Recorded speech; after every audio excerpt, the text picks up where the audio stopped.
എക്യൂബ് എന്ന് പറയുന്നത് Rajiv Gandhi institute of technology Kottayam RITയുടെ ഫുട്ബോൾ കൂട്ടായ്മയാണ്. ഫുട്ബോൾ ഫാൻസ് ഫോറം എന്നാണ് ഇതിൻ്റെ പൂർവ്വരൂപം. 2010 ബാച്ചിലുള്ള നൗഫൽ ബഷീറും ഷൈപ്പാസ് സലീമുമാണ് എക്യൂബ് എന്ന കൂട്ടായ്മ ആരംഭിച്ചത്. RITയിലുള്ള ഫുട്ബോൾ പ്രേമികൾക്ക് വലിയൊരു അസറ്റായിരുന്നു ഫുട്ബോൾ ഫാൻസ് ഫോറം എന്ന് പറയുന്നത്.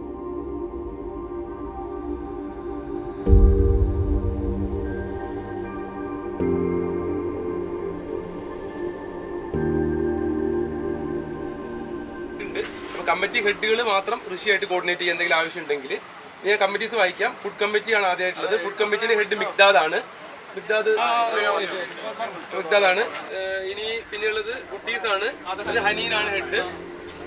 ഹനീന്റെ കൂടെ ഉള്ളവര് ഹനീനെ അറിയില്ല. ഓക്കെ ആണല്ലോ.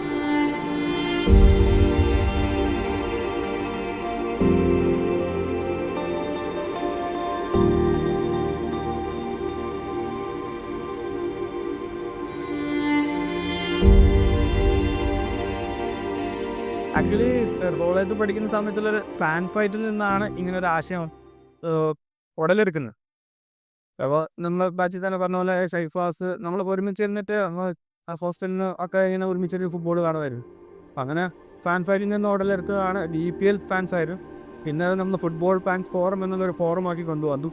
അപ്പോൾ നമ്മളെ സീനിയേഴ്സിന് സെൻഡ് ഓഫ് നൽകുന്നതായിരുന്നു നമ്മുടെ തുടക്കത്തിലെ ഇവൻറ്റ്സ്. അപ്പം മെയിൻ കോളേജ് ടീമിൽ കളിച്ചിരുന്ന മെയിൻ പ്ലെയേഴ്സിന് JC കൊടുത്തുകൊണ്ട് EPL JC കൊടുത്തുകൊണ്ടായിരുന്നു നമ്മൾ അവരെ ആദരിച്ചിരുന്നത്. നമ്മുടെ കോളേജ് ലൈഫിൽ നമ്മളെന്നും ഫുട്ബോളിന് നമ്മുടെ കോളേജ് ലൈഫിൻ്റെ ഭാഗമായിട്ട് നമ്മൾ ഫുട്ബോൾ കളിച്ച് കോളേജിനെ റെപ്രസെൻറ്റ് ചെയ്ത് ടൂർണമെൻറ്റുകളിൽ പാർട്ടിസിപ്പേറ്റ് ചെയ്ത് അങ്ങനെ പോകുന്നൊരു ലൈഫാണ്. നമ്മുടെ കോളേജിൻ്റെ തന്നെ കോളേജ് ലൈഫിൻ്റെ ഭാഗമായിരുന്നു ഈ ഫുട്ബോൾ. അതുപോലെ തന്നെ നമ്മളത് കഴിഞ്ഞിട്ടും നമ്മളിപ്പോൾ ജോലിൻ്റെ തിരക്കുകൾക്കിടയിലും കുടുംബ ഫാമിലി അതിൻ്റെ ഇടയിലും നമ്മളതിൻ്റെ ഒരു സമയങ്ങളിൽ നമ്മൾ ഫുട്ബോൾ കളിക്കുന്നത്. നമുക്ക് നമ്മുടെ ലൈഫിൽ നമ്മുടെ മൈൻഡിൽ എവിടെയോ ഈ കോളേജ് ലൈഫിൻ്റെ ആ ഒരു മെമ്മറീസ് ഉണ്ട്. ഈ പറയുന്ന ആ മെമ്മറീസ് തിരിച്ചുകൊണ്ടുവരിക, അതിൻ്റെ ചെറിയൊരു പോർഷൻ, അതായത് നമ്മൾ കോളേജ് റീയൂണിയൻ പോലെ തന്നെ നമ്മൾ കോളേജിനെ റെപ്രസെൻ്റ് ചെയ്ത് ഫുട്ബോൾ കളിച്ച അതേ മെമ്മറികളിലേക്ക് നമ്മളൊരു തിരിച്ചു പോക്ക്, അതാണ് നമ്മൾ ഈ ടൂർണമെൻറ്റ് ഉദ്ദേശിക്കുന്നത്. അതുകൊണ്ടാണ് നമ്മൾ അങ്ങനെ ടാഗ് ലൈൻ, അതായത് a back pass to good old memories എന്ന് പറയുന്നത്. പിന്നെ നമ്മൾ ഡെവലപ്പ് ചെയ്ത് പിന്നെ എന്താ ഒരു ഒബ്ജക്റ്റീവിലേക്ക് എത്താൻ തുടങ്ങി. എന്ത് ചെയ്യണം, കോളേജിലെ ഫുട്ബോൾ ഇന്ന് ഡെവലപ്പ് ചെയ്യാൻ വേണ്ടിയിട്ടുള്ള ഉദ്ദേശത്തിലായിരുന്നു ഇത് തുടങ്ങിയത്. 2013 ബാച്ചാണ് അത് ഫിലിം ഫ്ലെഡ്ജായിട്ട് അവരത് ഏറ്റെടുക്കുകയും അതിനെ ഒരു നെക്സ്റ്റ് ലെവലിലേക്ക് കൊണ്ടുപോയി. ഇപ്പോൾ നമുക്ക് പിന്നെ ഒരു കൃത്യമായ ഒരു ടാർഗറ്റിൽ ഒന്നിലധികം ടാർഗറ്റുകളുണ്ട്.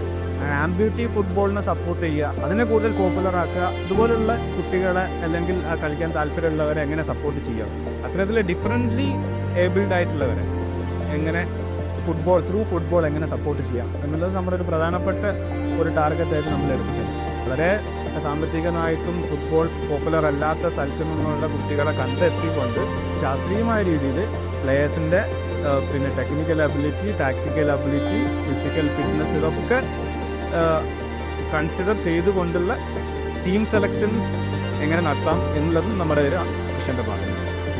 അതോടൊപ്പം തന്നെ ഫുട്ബോളിൻ്റെ വകഭേദങ്ങളായ ഫുട്സാൽ, ബീച്ച് സോക്കർ, നേരത്തെ പറഞ്ഞ ആംബ്യൂട്ടി ഫുട്ബോൾ, ഇത്തരം കാര്യങ്ങളൊക്കെ കൂടുതൽ പോപ്പുലറായി കൊണ്ടുവരികയും കേരളത്തിലുള്ള ഫുട്ബോൾ ഡെവലപ്മെൻറ്റ് എങ്ങനെ നടത്താം എന്നുള്ളതും നമ്മുടെ ഒരു മിഷൻ്റെ ഭാഗമാണ്.